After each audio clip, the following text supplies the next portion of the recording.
Action! Hai, I'm Wisnu Kumoro and welcome back to my video. Dan di video kali ini, saya pengen kolaborasi sama teman-teman tech reviewer yang lain dan juga beberapa teman yang lainnya dalam sebuah video tanya-jawab. Jadi saya dibantuin sama Divi dari Gadgetainment untuk menghimpun pertanyaannya dan tugas saya di sini adalah menonton pertanyaannya sambil langsung menjawabnya. Jadi, ya mari kita lihat bareng-bareng. Ini saya belum pernah lihat pertanyaannya sih. Saya dilarang untuk melihat pertanyaannya.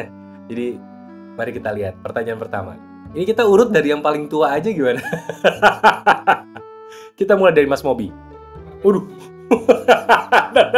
Sebentar, gue pause dulu. Gue kaget. Kenapa pas dibuka film mukanya kayak jumpscare gitu? Dan ini Mas Mobi kenapa ngasih pertanyaannya di sebelah selang mesin cuci? Coba ulang dari awal. Jadi kemarin Divi kontak kami untuk memberikan pertanyaan seputar gadget kepada Bapak Wisnu Kumoro. Kami langsung semangat dan saatnya untuk membalas dendam karena kemarin dibuatkan kuis dengan pertanyaan yang harus benar-benar mikir ke zaman dulu. Sekarang saat yang tepat untuk membalas, kami akan membalas pertanyaan dengan kenapa Oppo Find X5 Pro menamakan chip NPU-nya Mari Silicon? Kalau Anda menyimak video kami, pasti Anda tahu. Ini pertanyaannya kayak pertanyaan segmen gue. Oke, jadi Mas Mobi mau bersendam ya. Oke. Tapi terima kasih loh. Di antara kesibukannya make up artis ya, dia masih sempat buat ngirim pertanyaan. Terima kasih banyak. Jadi kenapa dinamakan Mari Silicon? Karena itu adalah NPU chip pertama. Jadi tujuannya biar ngajak orang lebih banyak. Makanya namanya Mari gitu. Kurang ya. Iya. Nu, gue ada pertanyaan nih. Selama beberapa tahun ini lu nge-review, gadget apa yang paling susah lu review dan kenapa? Bentar, udah, itu aja. Gue ulang pertanyaannya, bentar. Ulang lagi videonya. Gadget apa yang paling susah lu review dan kenapa? Udah, itu aja. Ini pertanyaan atau pernyataan? Gue nggak tahu sih kalau memang selama ini gadget apa itu susah buat nge-review. Terus kalau ditanya gadget apa, kenapa susah nge-review, gue nggak tahu kenapa. Tapi kalau gadget yang paling susah buat di-review itu sebenarnya adalah semua televisi. Semua TV buat gue susah buat reviewnya karena syutingnya susah. Itu butuh tempat yang besar, sedangkan studio saya itu kecil. Susahnya dalam hal teknis, space itu penting banget. Karena FYI buat teman-teman yang nonton yang mungkin nggak pernah tahu bagaimana cara teknis mereview TV terutama ya. TV itu susah buat di-review karena nggak boleh ada pantulannya, nggak boleh ada flickernya, areanya harus steril. Makanya biasanya tech reviewer kalau endorse TV mahal. Oke, berikutnya. Wah, nggak enak nih feeling gue yang ini nih. Moldy, Sobat HP. Halo No. Halo. Gue ada satu pertanyaan nih. Kan lo kan baru aja nikah ya. Pertanyaan gue adalah posisi apa yang favorit lo ketika lo lagi main bola pas lagi sekolah? Itu dia pertanyaan dari gue. Sukses. Oke. Sukses juga Moldy. Tapi maksudnya apa hubungannya antara posisi bola dan sekolah ya? Oke. Apa ya? Gue biasanya bek kanan. Karena gue nggak kidal. Kalau gue kidal gue bek kiri. Ya udah, gue bingung sih. Ya tapi gue senang jadi back. Gue senang di belakang gitu. Kan lebih bisa menguasai suasana jadinya. Kalau jadi back gitu ya, bisa lihat pergerakan tuh, bisa ngaturnya enak gitu. Kurang lebih gitu. Oh, Moldy pasti lebih ngerti lah. Kan lebih lama soalnya. Wah, berikutnya nih spesial banget nih. Spesial banget. Halo, saya Vega Antares. Aku ingin bertanya pada Mas Wisnu Kumoro, kira-kira gadget di masa lalu apa yang udah nggak ada di masa kini yang kamu pengen banget ada lagi? Yes. Jawab ya, Wis. Thank you Mas Vega, itu niat banget ya ada kumis-kumusnya. Paling pengen LG Nexus 4, temper glass depan belakang pertama kali, ukurannya juga compact dan cukup tangguh secara body material, dan juga waktu itu softwarenya juga masih oke. Pengen banget sebenarnya handphone itu comeback lagi. Kemudian kalau misalkan di luar smartphone, kaset gitu. Jadi kaset itu kan cukup memorable untuk anak-anak muda seperti saya ya. Kalau sampai comeback lagi itu sebuah hal yang oke sih. Meskipun udah mulai banyak nih anak-anak hipster yang mulai pakai Walkman lagi, mulai ngumpulin kaset-kaset jadul untuk didengerin lagi. Meskipun untuk dengerin musik sekarang udah bisa lewat layanan streaming, tapi kalau ada fisikalnya itu rasanya beda. Dibandingin CD sekalipun, kaset tuh kayak ada kenangannya, karena CD nggak bisa diputar pakai pulpen atau pensil, nggak bisa. Dan terima kasih buat Mas Vega udah nyempetin kirim pertanyaan. Saya kaget ada Mas Vega di daftar pertanyaannya. Terima kasih Mas, terima kasih. Next, kita ke pertanyaan dari Jordi, Lazy Gadget. Oke, halo Mas Wisnu. Karena Pipinya saya tidak bisa lucu, muka saya juga tidak lucu, jadi saya mau nanya simpel aja terkait pendapat Mas Wisnu terkait Nothing Phone yang baru aja di-reveal. Sebenarnya gue nggak tahu sih ini video naik kapan ya kan. Besok kan video itu bisa di-plan, tapi rilisnya entah kapan. Tapi yang pasti pendapat Mas Wisnu aja terkait Nothing Phone. Biar kelihatannya tuh gue penggiat teknologi banget, pengen tahu gitu. Oke. Pertanyaannya serius ya. Gue pikir pertanyaannya bercanda. Oke. Nothing Phone buat gue itu tidak semenarik itu. Kalau buat gue pribadi, mereka berusaha untuk membangun hype sebaik-baiknya, makanya dijualnya secara terbatas. Dijual limited hanya 100 piece dulu nih pertama di awal, yang ada ukiran nomornya di handphonenya dari 1 sampai 100. Itu untuk membangun hype secara marketing. Tapi gue gak kemakan sama itu. Tapi ya kesan pertama ngelihat itu, saya cuma bisa mikir itu adalah iPhone 11 atau iPhone 12 yang belakangnya ditransparansi oleh Mas Mobi. Dan untuk pertanyaan berikutnya, ini adalah salah satu pertanyaan dari penonton channel ini, yaitu adalah namanya Faras, dan dia mengirimkan pertanyaannya via email. Jadi waktu itu saya sempat buka di Instagram saya, yang mau kirim pertanyaan silahkan via email silahkan, dan saya memilih pertanyaan yang ini ya, gitu. Meskipun saya belum dengar pertanyaannya, tapi karena dia cukup cepat mengirimkannya, jadi saya masukin aja. Oke, kita dengar pertanyaannya. Oke, halo Bang Wisnu. Aduh, mesti tepuk tangan ya. Pertanyaan buat Q&A di YouTube ya. Jadi gue mau nanya nih, kan jadi gue tuh dulu sempat suka dengan perkembangan gadget gitu kan, perkembangan HP lah gitu, suka mengikuti gitu. Nah tapi beberapa tahun belakangan ini sepertinya inovasi di HP itu kurang lebih boring gitu lah buat gue. Jadi gue agak sedikit kurang mengikuti dibandingkan sebelumnya excited. Apakah hal ini juga dirasakan oleh Bang Wisnu, atau mungkin ada hal-hal menarik di per-HP-an, per-gadgetan yang membuat Bang Wisnu masih menarik gitu untuk diikuti gitu? Soalnya menurut saya belakangan terakhir ini sedikit boring ya inovasi-inovasinya gitu. Kayak HP itu mulai gitu-gitu aja gitu. Oke. Terima kasih. Sekian pertanyaan dari saya. Sama-sama.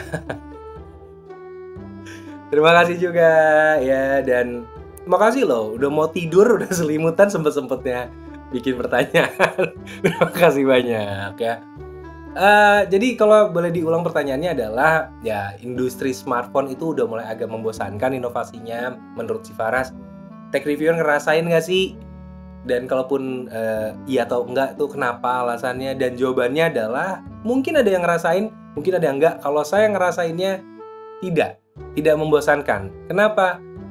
Karena ada uangnya. Kalau saya bosan tidak makan. Tapi serius deh, kejenuhan itu ada, beneran ada, karena manusia tuh kan berkembang ya, manusia tuh bergerak, nggak cuma tren aja, tapi manusianya sendiri di dalam itu kan berkembang dan bergerak. Dan kami, atau paling nggak saya deh gitu, saya juga bertumbuh, berkembang, dan makin kesini dibilang bosan, enggak sih. Kalau saya nggak bosan, karena saya bener-bener suka dengan apa yang dibahas, saya suka dengan teknologinya, saya suka dengan tiap detail perkembangannya, ya saya suka untuk perhatikan. Tapi apakah ada kejenuhan? Ada gitu. Kejenuhan dalam hal apa? Tentu saja membuat kontennya, merekamnya, dan lain-lain itu adalah hal terpisah ketimbang si suka atau enggak sama yang dibahas. Suka nggak sama yang dibahas? Suka banget. Tapi apakah merekamnya itu suka? Itu adalah hal lain. Dan saya rasa banyak tech reviewer juga mengalami hal yang sama. Kejenuhannya bukan di teknologinya, tapi kejenuhannya adalah dengan membuat kontennya. Makanya kami harus ngejaga frekuensinya dan lain-lain. Kecuali ada beberapa tech reviewer yang frekuensinya rutin banget sih, iya. Udah pasti karena ada uangnya. Kita lanjut ke pertanyaan lain. Ini ada orang yang cukup spesial yang mengirimkan pertanyaan. Ada Angga. Coba kita lihat pertanyaannya. Halo Mas Wisnu, masih kenal ya? Bentar. Itu siapa? Aduh, ini orang terakhir gue lihat, jambangnya tebal banget, nyampe sini kali. Terus tiba-tiba sekarang kok kayak PNS. Halo Mas Wisnu, masih kenal ya? Oke, jadi ada pertanyaan yang pengen gue ajuin. Kurang lebih ada beberapa lah ya, nggak cuma satu. Jadi pertama ini yang teknis non teknis, tapi bagaimana cara seorang Wisnu Kumoro menanggulangi art block? Soalnya ini kan hal yang umum terjadi di pekerja seni ya, termasuk konten kreator dan pekerja seni menurut gue. Terus kedua, pertanyaan pertama ya, bagaimana cara menangani art block? Gue stop dulu sambil ngeliatin mukanya enggak. Menghadapi art block. Oke, buat teman-teman yang nggak tahu art block itu apa, itu adalah kondisi di mana kita, para pekerja seni gitu ya, orang industri kreatif, yang mengalami ketidakkreatifan. Tiba-tiba kayak susah menemukan cara untuk jadi lebih kreatif gitu. Kalau saya sih, untuk mencegah hal itu terjadi, karena hal itu pasti terjadi, makanya ada dua bentuk nih. Menanggulangi kalau sudah kejadian, atau mencegah. Nah, itu dua hal berbeda. Kalau menanggulangi kalau sudah terjadi art block, saran saya istirahat. Istirahat dulu aja, lakukan hal yang lain yang menurut saya setimpal dengan art yang dibuat gitu. Makanya sampai banyak tuh orang yang menyendiri dulu, menghindari keramaian, sampai ada yang healing lah, tapi healingnya beneran ya. Sosmed detox dulu kayak si John Mayer itu sampai social media detox. Dan hal-hal itu tuh perlu dilakukan untuk penanggulangan. Tapi kalau untuk pencegahan, ketika kira-kira, nah ini udah mau ngalamin nih kayaknya nih, nanti biasanya saya punya pola untuk art block di bagian sini nih, atau di saat momen ini nih. Jadi udah ditanggulangi secara kalender ya. Secara seasonal itu udah dibagi, tinggal dilaksanakan aja plan-plannya. Kalau saya biasanya untuk mencegah terjadi art block, secara waktu Wisnu Kumoro itu bekerja itu nggak 7 hari seminggu, nggak. Ada 1-2 hari yang saya dedikasikan untuk saya keluar rumah, bertemu teman-teman dan cuma ngobrol. Itu ada. Kenapa? Karena itu adalah cara saya untuk mengantisipasi terjadinya art block. Dan teman-teman yang saya pilih, saya temui di hari itu adalah orang-orang yang menurut saya bisa menginspirasi saya, bisa membantu secara moral, bisa membantu secara pikiran, meskipun kadang-kadang tidak membantu secara finansial. Tapi hal itu penting, jadi kita tetap membangun relasi, nggak cuan-cuan mulu, tapi juga kesegaran dari pikiran, kesegaran dari ide itu ada, gitu. Boleh nggak sebutin satu hal yang paling identik dengan sebuah brand? Nah, itu dari tiap brand smartphone, brand teknologi, yang Mas Wisnu tertarik terhadapnya hingga saat ini. Satu hal yang identik dari setiap brand smartphone gitu ya intinya ya. Samsung identik dengan aksesoris. Secara aksesoris dia akan banyak, yang artinya banyak perusahaan-perusahaan pendamping dari Samsung yang juga mensupport Samsung gitu, makanya bikin aksesorisnya. Kemudian Oppo, charger. Oppo itu identik sama charger. Chargernya cepet banget. Kemudian Realme identik sama Oppo. Ya apalagi ya. Terus Vivo. Vivo identik dengan ghosting. Kalau nggak percaya seberapa ghostingnya Vivo, tanya aja sama teman-teman tech reviewer. Kalau bukan Vivonya, agensinya lah. Oke. Ketiga, ya ukuran sepatunya berapa, Mas? Terima kasih. Kenapa ada sulupnya gini? Dan nanya ukuran sepatu. Emang gue Cinderella? Kayak nanya sepatu. Kirim nomor rekening aja ya. Tes. Oke. Ternyata ada yang ke-skip satu karena emailnya berbeda, ternyata satu ke-exclude dan ini baru ketemu. Oke, sorry bro. Dari Bro Kumar.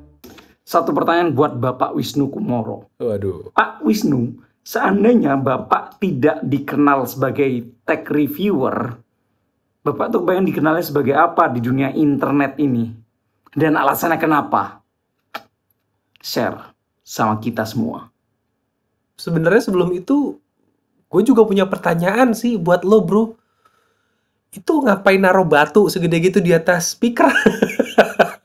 Tapi pertanyaannya menarik banget. Gue pengen dikenal sebagai apa?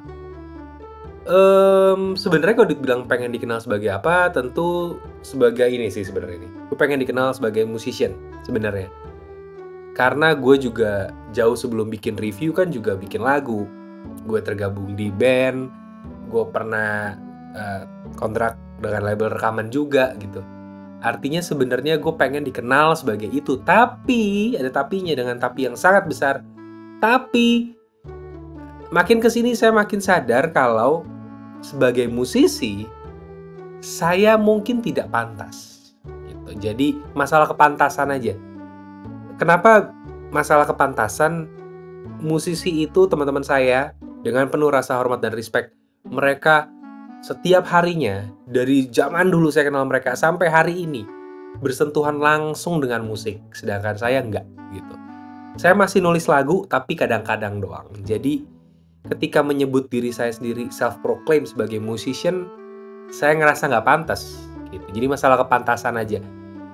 Tapi kalau hatinya ada di situ apa enggak, saya rasa saya masih punya ruang yang besar banget di hati buat musik. Saya masih nulis lagu, masih bikin musik meskipun tidak diperdengarkan ke luas secara terus-menerus, tapi di kalangan terbatas saya masih rutin bikin musik.